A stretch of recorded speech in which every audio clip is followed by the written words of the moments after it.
អរគុណសន្តិភាពលោកជំទាវភូមិផាន់នាវីក្រុមការងារថ្នាក់កណ្ដាលនិងជាអនុប្រធានក្រុមការងារចុះមូលដ្ឋានស្រុកឱរ៉ាល់ឯកឧត្តមអមធារីក្រុមការងារថ្នាក់កណ្ដាលអនុប្រធានក្រុមការងារចុះមូលដ្ឋានស្រុកឱរ៉ាល់បានចុះជួបសំណេះសំណាលជាមួយប្រជាពលរដ្ឋដែលមានភាពខ្វះខាតតាមក្នុងផ្ទះចំនួន21គ្រួសារ5ភូមិក្នុងឃុំតាសាលស្រុកឱរ៉ាល់ខេត្តកំពង់ស្ពឺនៅថ្ងៃទី1ខែមិថុនាឆ្នាំ2025នេះលោកជំទាវភូមិផាន់នាវីអនុប្រធានក្រុមការងារថ្នាក់កណ្ដាលគណៈបកចុះជួយមូលដ្ឋានស្រុកឱរ៉ាល់ឯកឧត្តមអមធារីអនុប្រធានក្រុមការងារថ្នាក់កណ្ដាលគណៈបកចុះជួយមូលដ្ឋានស្រុកឱរ៉ាល់និងក្រុមការងារភូមិឃុំក្រុមប្រឹក្សាឃុំបានអញ្ជើញសំណេះសំណាលជាមួយប្រជាពលរដ្ឋសួរសុខទុក្ខដល់ក្នុងផ្ទះចំនួន21គ្រួសារចំនួន5ភូមិស្រុកឱរ៉ាល់ខេត្តកំពង់ស្ពឺ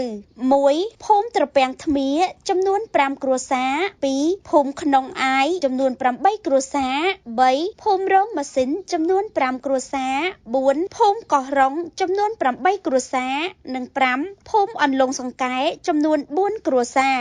លោកជំទាវភូមិផាន់នាវីមានភាពនឹករលឹកលោកយាយលោកតាបងប្អូនប្រជាពលរដ្ឋដែលក្តីនឹករលឹកដែលជានិច្ចកាលតែងតែយកចិត្តទុកដាក់កិត្តគូចំពោះសុខទុក្ខប្រជាពលរដ្ឋគ្រប់រូបមិនប្រកាន់វណ្ណៈពណ៌សម្បុរជំនឿសាសនាឬនិន្នាការនយោបាយណាមួយឡើយលោកជំទាវនិងក្រុមការងារតែងតែជួយប្រជាពលរដ្ឋដោយភ្លៀងរលឹមសូមផ្ដាំផ្ញើបន្ថែមដល់លោកស្រីក្រុមការងារស្រុកឃុំភូមិត្រូវជួយផ្សព្វផ្សាយបងប្អូនប្រជាពលរដ្ឋទាំងអស់សូមមានការប្រុងប្រយ័ត្នខ្ពស់បំផុតក្នុងការថែរក្សាសុខភាពហើយកត្តាដែលសំខាន់នោះគឺការរស់នៅត្រូវប្រកាន់យកនៅការរស់នៅស្អាតពិសាទឹកដាំពុះហូបស្អាតសម្អាតបរិស្ថានជុំវិញផ្ទះគេងក្នុងមុងដើម្បីការពារជំងឺគ្រុនឈាមហើយត្រូវដាំដំណាំចិញ្ចឹមសត្វដើម្បីផ្គត់ផ្គង់ជីវភាពប្រចាំថ្ងៃណែនាំកូនចៅឲ្យគោរពច្បាប់ចរាចរណ៍ជៀសវាងឲ្យឆ្ងាយពីគ្រឿងញៀននិងល្បែងស៊ីសងគ្រប់ប្រភេទដើម្បីឲ្យភូមិឃុំយើងមានសុវត្ថិភាពជាពិសេសត្រូវអនុវត្តតាមការណែនាំ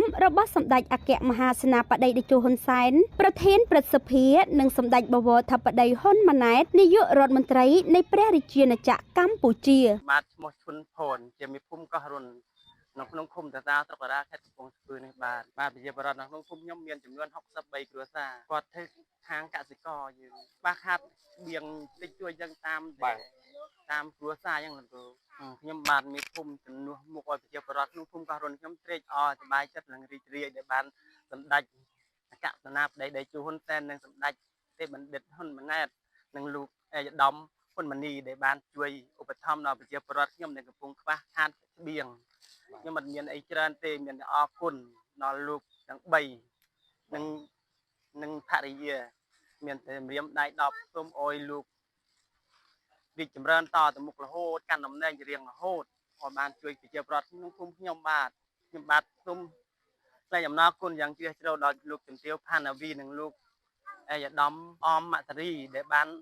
ដឹកនាំអំណោយនេះមកជូនប្រជាពលរដ្ឋក្នុងភូមិខ្ញុំកំពុងតែខ្វះខាតស្បៀងសូមអោយលោកទាំងពីរ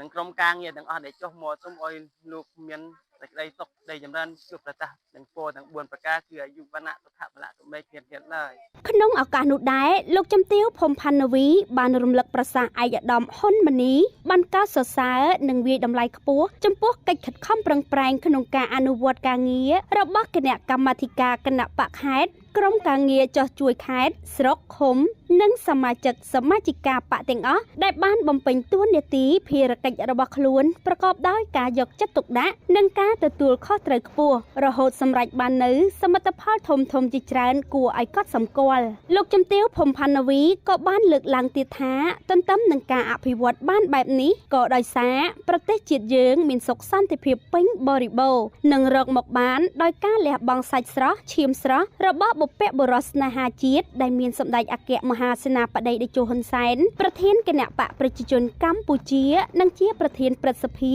នៃព្រះរាជាណាចក្រកម្ពុជា ជាបានរកមកបានដោយការលំបាកយើងទាំងអស់គ្នាត្រូវតែថែរក្សាសុខសន្តិភាពឲ្យខានតែបានទោះក្នុងតម្លៃណាក៏ដោយលោកជំទាវ ភូមិផាន់នាវីបានបន្តថាសូមចងចាំជានិច្ចនៅបណ្ដាំរបស់សម្ដេចមហាបវរធិបតីហ៊ុនម៉ាណែតនាយករដ្ឋមន្ត្រីអាណត្តិទី7នៃព្រះរាជាណាចក្រកម្ពុជារាជរដ្ឋាភិបាលនៅតែកំណត់យកមនុស្សជាអាទិភាពនៅក្នុងការអភិវឌ្ឍរបស់យើងតាំងពីយុទ្ធសាស្ត្រត្រីកោណរហូតដល់យុទ្ធសាស្ត្របញ្ញកោណដំណាក់កាលទី1នេះហើយជាងនេះទៅទៀតសម្ដេចបវរធិបតីនាយករដ្ឋមន្ត្រីបានលើកឡើងពាក្យថាខ្មែរធ្វើបានគឺសំដៅលើការរួមគ្នាកសាងពីបាតដៃទទេរហូតដល់កម្ពុជាមានឯករាជ្យម្ចាស់ការលើគ្រប់វិស័យពុទ្ធិចក្រនិងអាណាចក្រខ្ញុំមិនសូមជម្រាបសួរថាខ្ញុំ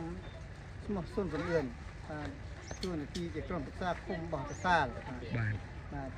ក្រុមប្រឹក្សាសុខរាលគុំគឺខ្វះខាតបាត់40%បាទ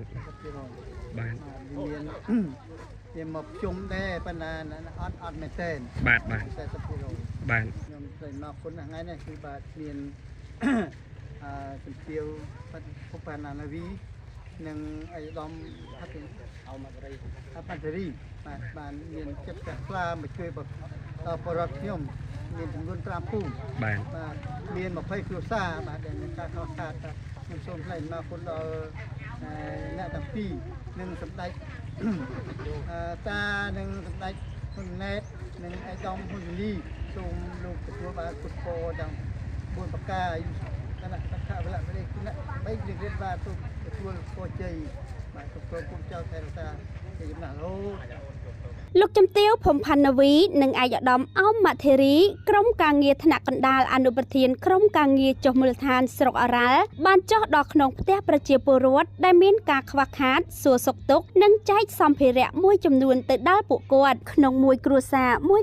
រទទួលបានអង្ករចំនួន25គីឡូឃីតមួយកញ្ចប់អាវចំនួន8កំភ្លេនិងថវិកាចំនួន40000រៀលក្មេងកុមារានិងកុមារីចំនួន420នាក់ក្នុងមួយនាក់ខោអាវចំនួន2កំភ្លេនិងថវិកាចំនួន2000រៀលជូនដល់លោកមេភូមិអនុភូមិសមាជិកភូមិចំនួន5ភូមិក្នុងមួយភូមិថវិកាចំនួន100,000រៀលស្មើនឹង500,000រៀលខេតចំនួន1កញ្ចប់និងអង្ករចំនួន25គីឡូក្រាមផងដែរជូនភ្នាក់ងារសង្កេតការពិនិត្យបញ្ជីឈ្មោះនិងចុះឈ្មោះបោះឆ្នោតឃុំចំនួន400,000រៀលជូនដល់ក្រុមការងារឃុំដែលចុះជាមួយលោកជំទាវថវិកាចំនួន400,000រៀលខេតមួយកញ្ចប់អង្ករចំនួន25គីឡូសរុបចំណាយក្នុងការចុះជួបសំណេះសំណាលជាមួយប្រជាពលរដ្ឋ2,980,000រៀលក្នុងនាមគណៈកម្មាធិការបកឃុំតាសាលខ្ញុំបាទសូមគោរពថ្លែងអំណរគុណយ៉ាងជ្រាលជ្រៅបំផុតនៅការយកចិត្តទុកដាក់របស់លោកជំទាវ ភូមិផាន់នាវីនិងឯកឧត្តមអមមធិរីដែលបានចុះជួបសំណេះសំណាលនិងសួរសុខទុក្ខចែកអំណោយជូនដល់ប្រជាពលរដ្ឋជួបការលំបាកក្នុងឃុំតាសាលខ្ញុំបាទសូមគោរពថ្លែងអំណរគុណឯកឧត្តមនិងលោកជំទាវជួបនៅពុទ្ធពរទាំង5ប្រការគឺអាយុវណ្ណៈសុខៈពលៈបដិភិនៈកំបីឃ្លៀងឃ្លាតឡើយ